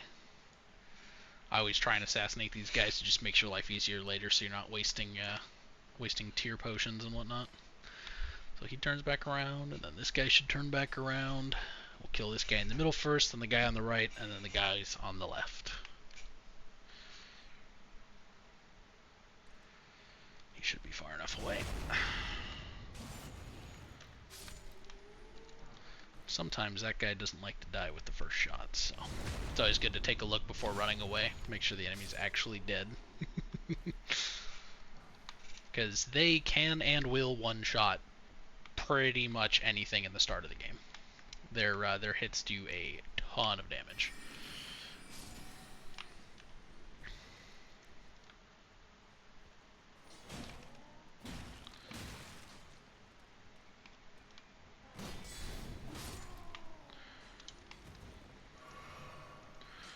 Already not off to a good start, because now I'm out of healing potions.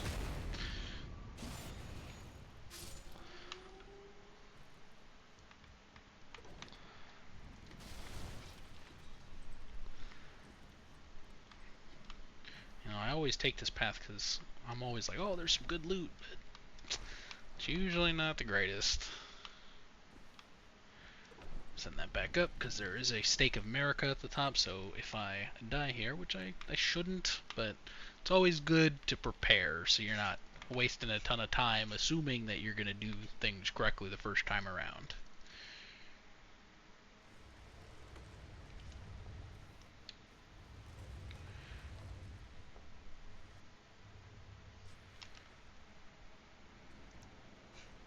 Thankfully, magic ignores hardness.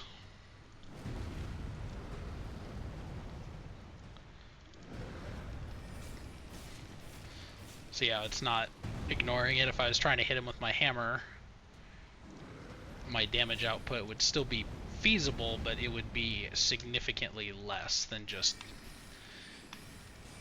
doing all this. Which is probably why people adore magic builds so much.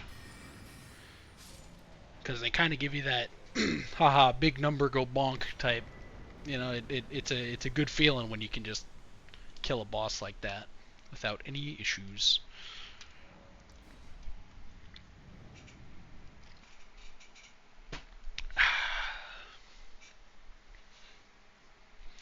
There we go. Alright, so that boss conquered, got a whole bunch of extra runes. So we're going to go and apply those runes to more levels before we move on to the next the next area around the lake. So there's a couple of things that we need to do on the east side. Just going to pop that. Well, we're going to go ahead and get our last point in strength, because again, we are going to be switching to the Claymore soon here. Well, I say soon. Soon TM. You know, think like Escape from Tarkov timeline when we're talking about soon here for builds. Let's go, and so we got 16 in that.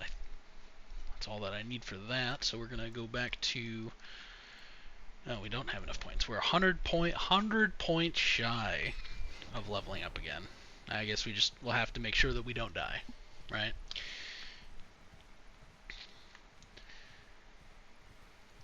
This will be the true test of skill.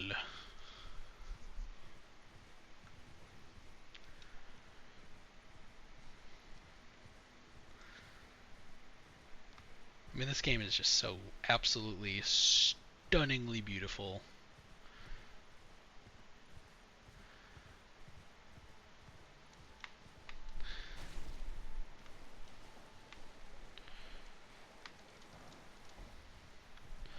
Just gonna completely ignore these guys because they don't provide enough runes to justify wasting the time or the magic. Might have to kill that dragonfly though, they get very irritating.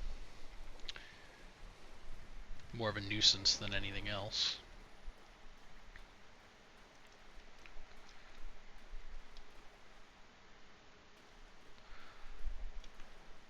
There we go.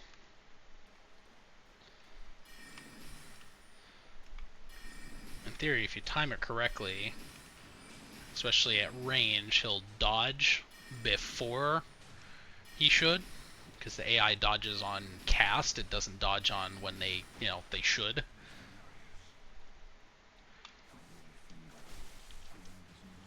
See, that right there, that was a lack of skill and attentiveness. I got too bold. I got too big for my britches, and I stepped out of line. He put me down like a dog. I gotta ride all the way back over there. Sometimes it'd be like that.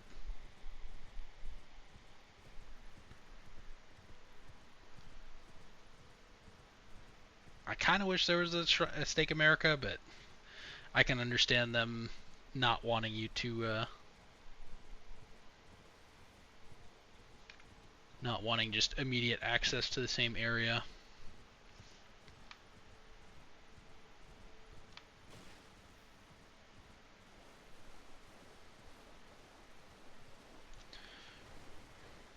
Alright, same thing. We're just gonna run right on through here.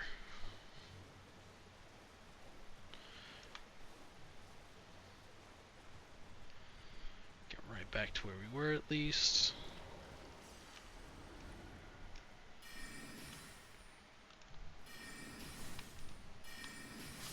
There we go. Those guys don't do a lot of damage, but when they're attacking you at the same time as this guy, it gets very annoying very quickly.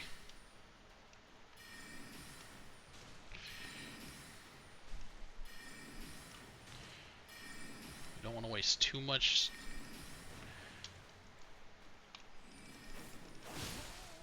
Ah!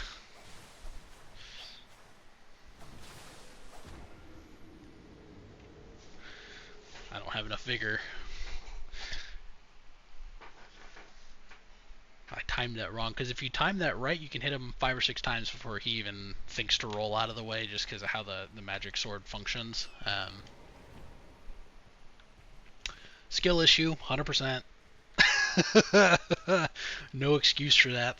This fight, not that difficult. Unless you're bad. If you're bad, then this whole game is going to be more difficult than you want it to be.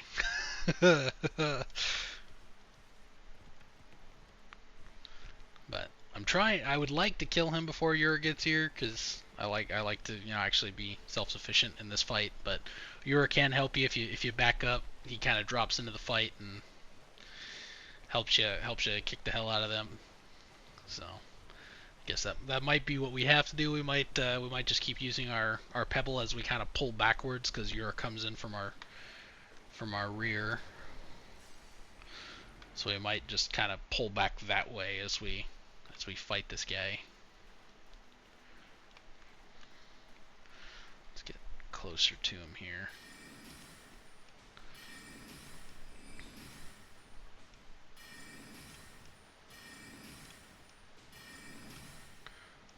Might be able to just cheese him all the way down.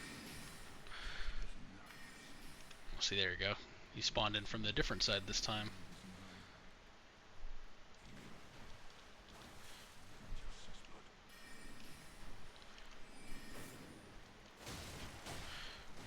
Go ahead and grab some FP back. Seeing he's just beating the bricks off this poor guy. And I already screwed up. Thankfully he's out of healing, so we can just come in here and just finish touching him. There you go. See? It's very much a, if he touches you first, you're in trouble. If you touch him first, you're not. So usually what you would actually probably want to do is call in something like the wolves. They're a fantastic early summon, because it helps, especially for mages, it helps to give multiple enemy targets to the whatever you're fighting, because then their focus gets split, and it makes it a lot easier to tear them apart. But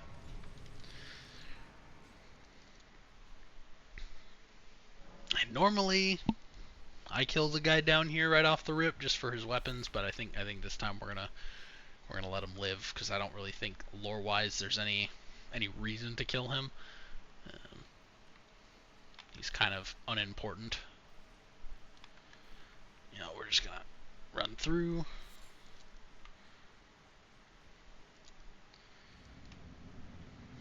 It's definitely not suspicious. That chest definitely isn't a trap. Oh, but wait, it is. Go ahead and call that. Grab that.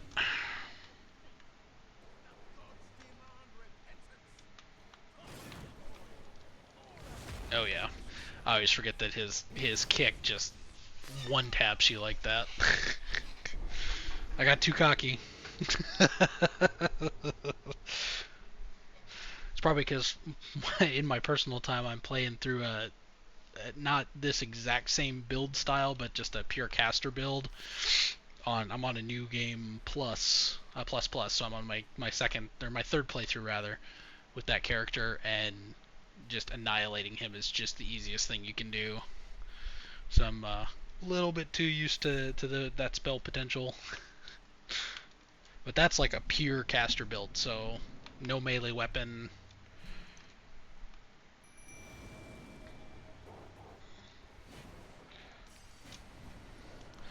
So look at that. You let the dogs take aggro while you just keep beating the hell out of him.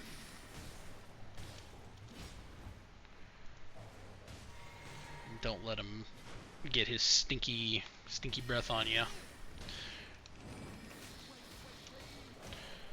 before the dogs murder him.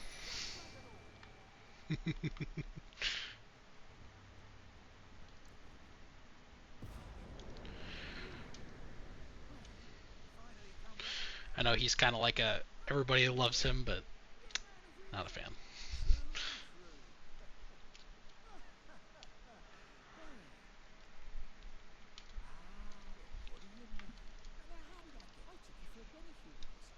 Mm-hmm.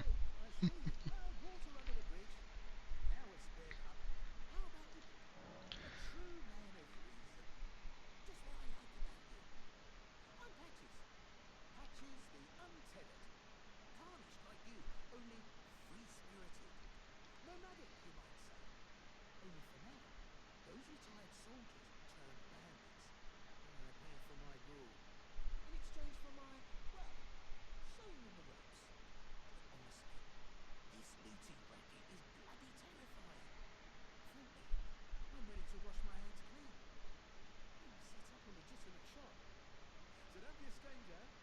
I'll be ready to wheel and deal come next time. Don't forget to pop back for another. I'll be ready to wheel and deal. There we go. Come next time. So, the only things we actually really want from him are a specific item, but we won't need that until we go to Kaled, which we won't be doing for a little bit here.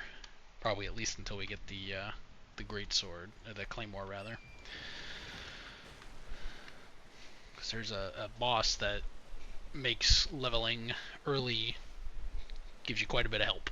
So, those of you who've played probably know exactly who I'm talking about.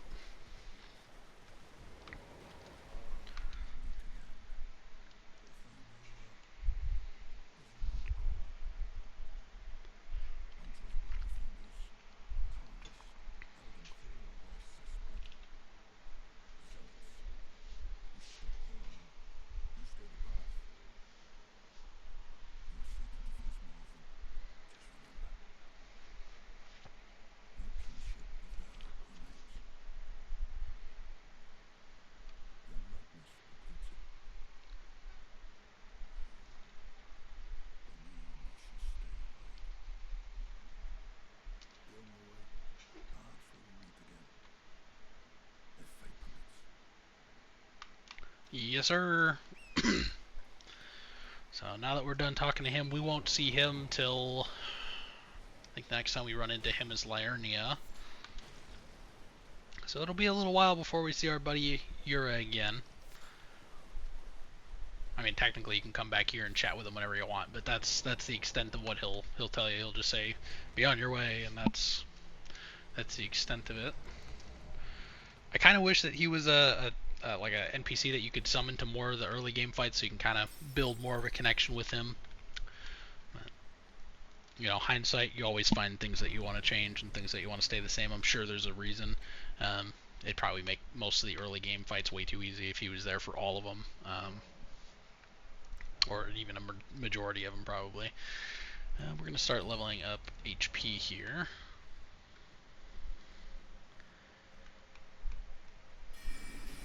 Do I have enough range to hit that guy? Yeah, I do. Love when they get stuck on the wall. That makes life easier. You're next.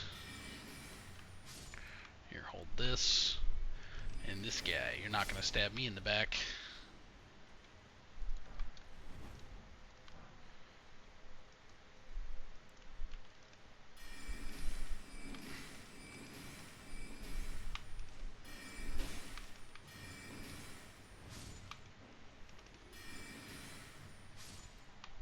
They've got a friend up here.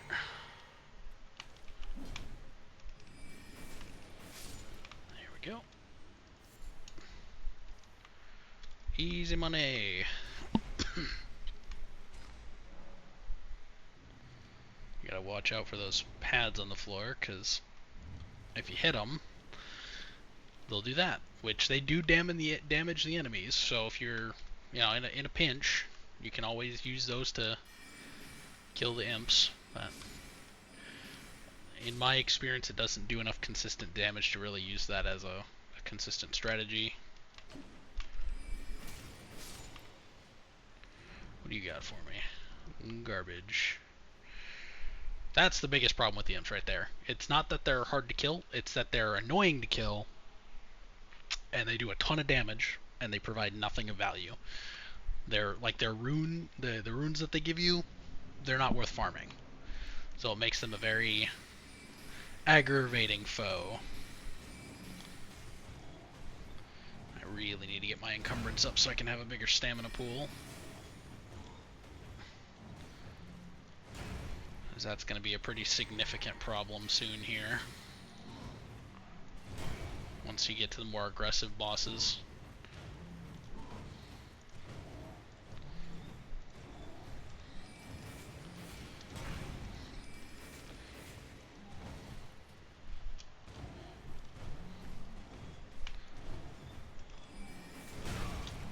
See, look at that, I got greedy. Nope, mistimed it, got greedy, got dead. I want to kill this guy. I want his goop. He's got something I need. Thankfully we don't have to kill all of the guys, we just gotta kill these two goobers, plus the one to the left, and then we can run by those last three, and we don't gotta go all the way down there, because the door remains open. I don't know why I did that. That's fine. It's fine. Yeah, we're gonna go and pop this. Oh, and I totally forgot about my summons. But that'll be helpful to kind of help draw aggro away from me. And those guys can hit you through the wall. Call our boys. Get him just barking up the wrong tree.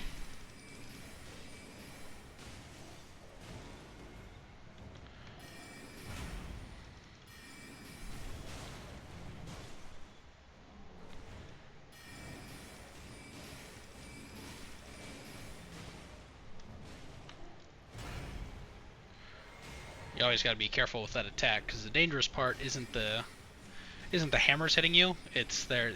If you pay close attention when he does it, there's a really big AoE effect on the ground that actually travels farther than it shows. So if you feel safe, go an extra 5 feet.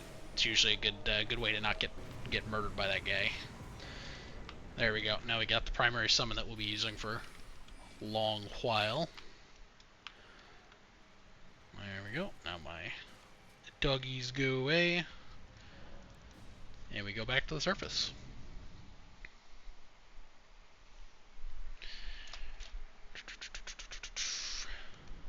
And that means that we are done with this specific area of the gulch. We're going to take that spirit spring back up because we got to go back and talk to Mr. Height. Tell him we cleared out his fortress for him. We killed all the dudes protecting it. Which definitely means that, you know, enemies won't go back in there, right? That's how that works. And maybe I'll pull up a guide and do some of those paintings, and I'll have those up on the YouTube as well for any of you that want to kind of know where everything is. That being said, that is where we are going to end the stream for today. Again, like I said earlier, all of these streams I'm going to upload them to my YouTube channel, which again is down in my bio. But other than that, I appreciate you guys joining me for this the start of this great adventure. I'll see you on the next one. Adios.